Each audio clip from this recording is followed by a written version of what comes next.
This episode is brought to you by Indeed. Stop waiting around for the perfect candidate. Instead, use Indeed sponsored jobs to find the right people with the right skills fast. It's a simple way to make sure your listing is the first candidates see.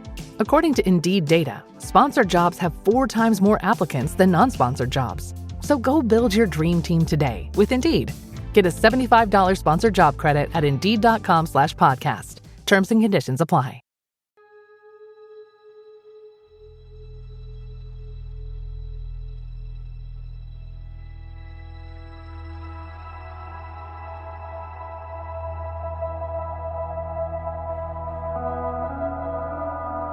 Quando eu abri os olhos, eu vi dedos se mexendo perto de mim. Aquilo me assustou muito e eu dei um pulo para trás, batendo na parede do meu quarto. A parede é essa que fazia divisão com o quarto da minha mãe.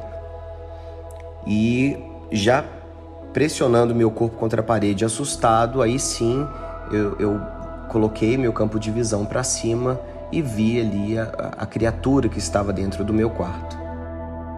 Mas aí aparece uma nova pessoa, né? Uma pessoa nova entra nessa história, uma colega de sala. E aí ela esperou no momento que não tinha mais ninguém próximo. E no caminho, indo para o McDonald's, ela falou assim, olha, eu vou te contar agora algumas coisas. Você pode não acreditar, mas eu vou te contar assim mesmo, pela nossa amizade, porque eu não vou continuar na escola, né? Eu entrei na escola por um motivo. Eu não sou aluna, não sou estudante. E eu queria te contar que eu entrei na escola para investigar uma pessoa. Instagram teen accounts have automatic protections for what teens see and who can contact them, plus time management tools. And Instagram will continue adding built-in safety features to help create age-appropriate experiences. Learn more about teen accounts and Instagram's ongoing work to protect teens online at instagram.com/teenaccounts.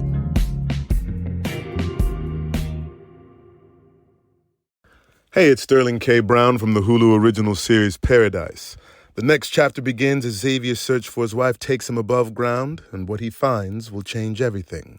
It was never just about the bunker. Tune in and discover the truth lies outside. Paradise, the official podcast, is now streaming, and stream Paradise on Hulu and Hulu on Disney+.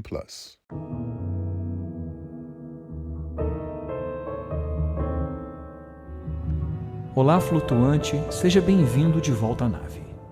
No episódio de hoje você conhece o Bruno, e em sua história ele afirma categoricamente: nós somos observados e é sim possível fazer contato. Então eu sou Zero, seu anfitrião, e essa é a fita número 121 dos Relatos Flutuantes.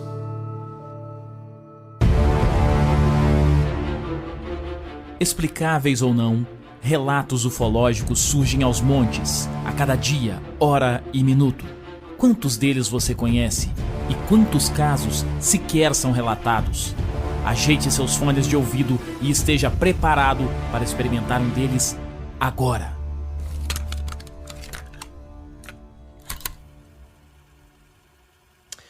Eu sou o Bruno Torres, eu nasci em São Paulo, mas hoje em dia eu resido em Divinópolis, Minas Gerais.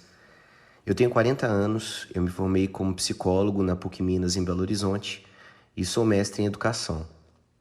E talvez é essa conexão com a educação que me traz uma identificação muito grande com tecnologia em geral e a possibilidade que a gente tem hoje de ter acesso à informação e, consequentemente, conduzir pesquisas de formas das mais infinitas possíveis. Minha conexão com a ufologia, ela é bem antiga, né? Quando eu era criança, até então eu não sabia o porquê desse meu gostar, eu já me identificava com todos os assuntos. Eu era uma criança dos anos 80, é claro, então meu acesso era muito restrito, a gente ainda não tinha internet, mas a gente conseguia ver as coisas através da TV, ou então através de jornal, de algumas mídias, mas eu acho que o principal, que é o que conduz a gente aqui hoje também nesse podcast, os relatos, né?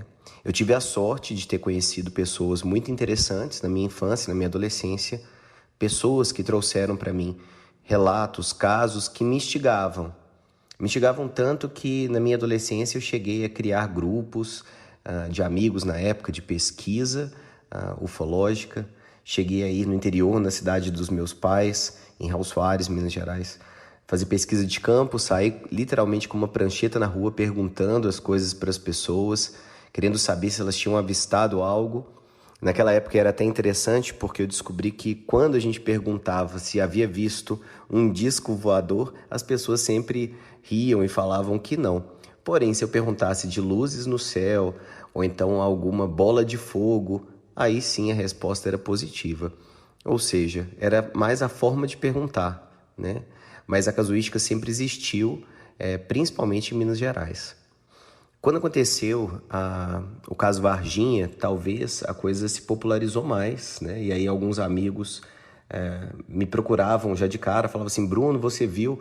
Porque na época eu já tinha esse interesse, né? Já demonstrava isso. E depois de todas essas minhas pesquisas e de falar com tantas pessoas, eu acredito que quando a gente está aberto ao fenômeno, existe mais possibilidade de algo acontecer conosco.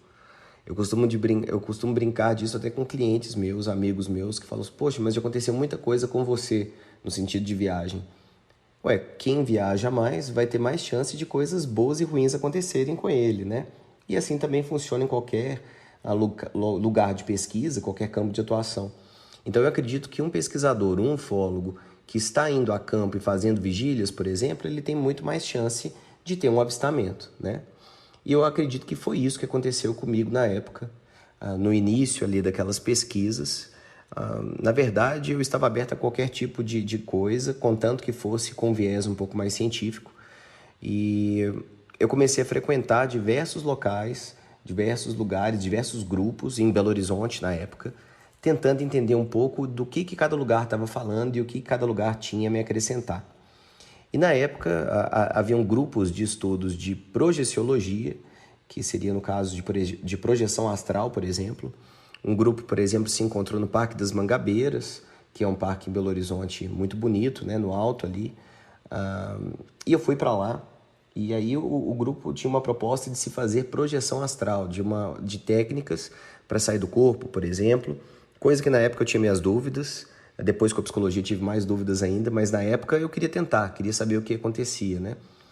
E se vocês acreditarem ou não, na época eu conseguia fazer, né? Não sei se eu estava alucinando ou não, mas eu conseguia ter um certo controle na hora de se fazer uma projeção astral. Então, com certa frequência, eu me via fora do meu corpo, conseguia passear pela minha casa, voltar para o corpo.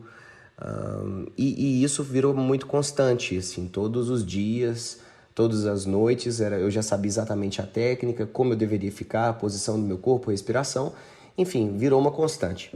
Até que um dia, eu ainda morava com meus pais nessa época, ao tentar fazer uma projeção, algo me atrapalhou, eu escutei uma respiração dentro do meu quarto. E aquilo, por mais treinado que eu estivesse, por mais corajoso que eu dizia ser, aquilo ali me travou na hora. Eu parei a técnica, voltei a mim, né, a consciência, e continuei escutando aquela respiração, criei coragem e abri os olhos. Quando eu abri os olhos, eu vi dedos se mexendo perto de mim, perto do meu campo de visão. O quarto estava escuro, então a primeira coisa que eu vi foram os dedos se mexendo. Aquilo me assustou muito e eu dei um pulo para trás, batendo na parede do meu quarto. A parede é essa que fazia divisão com o quarto da minha mãe. E já pressionando meu corpo contra a parede, assustado, aí sim eu coloquei meu campo de visão para cima e vi ali a criatura que estava dentro do meu quarto. Era uma criatura muito típica do que hoje a gente chama de um Grey. Ele tinha uma cabeça enorme, mas eu não conseguia olhar para outro lugar que não fosse os olhos, porque os olhos me chamavam muita atenção. Olhos grandes, olhos escuros, e me deixou completamente em pânico. Teoricamente, em vários momentos eu já tinha brincado com amigos meus que se acontecesse algum dia algum tipo de contato, eu tentaria conversar, eu perguntaria, eu tiraria dúvidas, perguntaria de onde era, por que estavam ali, qual que é a história relacionada a humanos, mas naquele momento a única coisa que eu senti talvez ainda por ser muito novo naquela época, foi pânico, né? Não consegui expressar nada, não consegui falar nada. Se alguém perguntasse se talvez tenha algum certo tipo de controle sobre mim, creio que não. Acredito que foi eu mesmo que realmente, de tanto medo, travei o meu corpo, travei as mãos, travei os pés, o meu braço travado na parede, tudo de medo. E aquela criatura, eu pude escutar ainda um pouco da respiração, os dedos se movendo, e isso durou alguns segundos, né? Talvez no máximo 1 minuto. Tentei gritar minha mãe, tentei gritar alguém. A única coisa que eu consegui fazer foi bater na parede com o braço, para gerar barulho para ela escutar no outro quarto. E aí, nesse momento que eu estava muito em pânico e bati na parede, essa criatura começou a literalmente desmaterializar. Uma coisa que, falando assim, talvez soe até um pouco como ficção científica, mas foi exatamente o que aconteceu, então não tenho outras palavras para usar, né? Aquela figura começou a literalmente se transformar em um tipo de pó dourado. E aquilo, para mim, eu nem sei explicar, né? Mas a única coisa que eu pude fazer foi pular para o chão. E enquanto eu estava no chão, do lado da cama, aquela criatura que estava ao meu lado e se transformando em pó foi subindo para o teto do meu quarto. E eu vendo aquele pó subindo, e eu tentei de novo bater na parede para alguém me ouvir. Só que era no meio da noite e ninguém me escutou. Quando aquele pó literalmente desapareceu pelo teto, eu fui engatinhando para a porta, abri a porta, saí correndo e bati no quarto dos meus pais e relatei tudo o que estava acontecendo. Minha mãe já era uma pessoa que acreditava mais nesse tipo de coisa, pediu para eu me acalmar, falou que eu não dormiria no meu quarto, que era para dormir no quarto dela. Meu pai não era muito, não acreditava muito nisso, mas mesmo assim ele viu que eu, pelo menos assim, ele sentia que eu achava que estava falando a verdade. Se era verdade, ele não tinha como saber, né? Mas ele apoiou também, eles colocaram um colchão no quarto deles, e naquela noite eu não dormi no meu quarto mais. E completamente em pânico, né? No dia seguinte eu não sabia o que fazer, não sabia se eu contava para alguém, só que o medo foi tão grande que a única coisa que eu pensei foi: não quero mais mexer com ufologia, eu não estou preparado, não dou conta. E esse talvez tenha até sido um dos motivos de eu ter procurado a psicologia depois como um curso. Tentar entender se de alguma forma eu poderia ter alucinado, se poderia ter sido minha imaginação, ou até mesmo um estado de sono ali, de uma paralisia de sono, porque eu estava fazendo uma técnica de projeção. Teoricamente, agora falando, eu acredito que talvez todos nós, de alguma forma, somos observados, né? Isso é uma crença minha atual. E de que, por talvez estar fazendo essa projeção com certa frequência e conseguindo fazer isso todas as noites e tudo mais, e já expressando um desejo de comunicação, talvez eu tenha sido como um farol, né? Talvez eu tenha sido como um farol para essa entidade vir e tentar se comunicar. Ou qualquer outro tipo de coisa, né? Realmente não sei. Mas fato é que aconteceu e eu não tive maturidade emocional naquele momento para lidar com isso, né? Então esse foi o momento de virada, talvez, que eu decidi que eu iria abrir mão. E aí, com isso, vieram conversas com minha mãe, e de conversas com minha mãe, ela também me ajudou a lembrar um medo que eu tinha quando criança. E aí sim, talvez agora as peças comecem a se encaixar. Eu lembrei que quando eu era criança, eu tinha um medo muito grande de dormir no meu quarto, porque eu sabia que depois que as luzes se apagassem, eu tinha uma sensação que eu não estava sozinho, que eu não estava seguro dentro do meu quarto. E eu tenho a lembrança vívida até hoje de ver a cidade ficando pequena e as estrelas surgindo ao meu redor, no caso estrelas distantes mesmo, e a cidade de São Paulo, na época que eu morava criança, ainda era em São Paulo, da cidade ficando lá embaixo, como se eu estivesse sendo tirado do meu quarto à força. Eu lembro de ter um amigo imaginário, só que eu não lembro do rosto desse amigo, eu não lembro de como era, mas eu lembro que ele aparecia no meu quarto, né? E que ele não respeitava as leis da física no sentido de parede e tudo mais. E se hoje alguém me perguntar se desses dois relatos eu tenho certeza do que eu vi, eu tenho certeza do que aconteceu. Agora, se foi uma alucinação ou não, aí já é um outro papo. Se foi uma alucinação, desde então, que eu saiba, eu não alucinei novamente com outra coisa no sentido extraterrestre. Em vigílias depois, né, em outros momentos, depois que eu já estava de volta a acreditar e me abrir novamente para isso, já tive avistamento de luzes no céu, já tive avistamento entre amigos também, que outras pessoas estavam junto comigo. Mas o meu lado psicólogo ainda duvida, apesar do meu lado que teve aquela experiência, saber que aconteceu. Então eu estou aberto às duas coisas. Se alguém me provar que realmente foi a minha imaginação e como isso aconteceu dentro de um processo biológico, químico, eu vou agradecer. Mas talvez até como Fox Mulder falaria em Arquivo X, eu quero muito acreditar, porque eu acredito que a gente não está sozinho no universo. Alô, aqui é o Zero mais uma vez e antes de desligar o seu rádio, saiba que nós estamos enviando essas mensagens há muitos anos.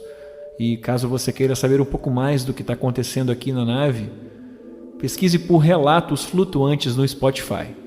Nossa tripulação está aguardando ansiosamente aqui em cima. E até lá, não se esqueça, nós somos uma nave.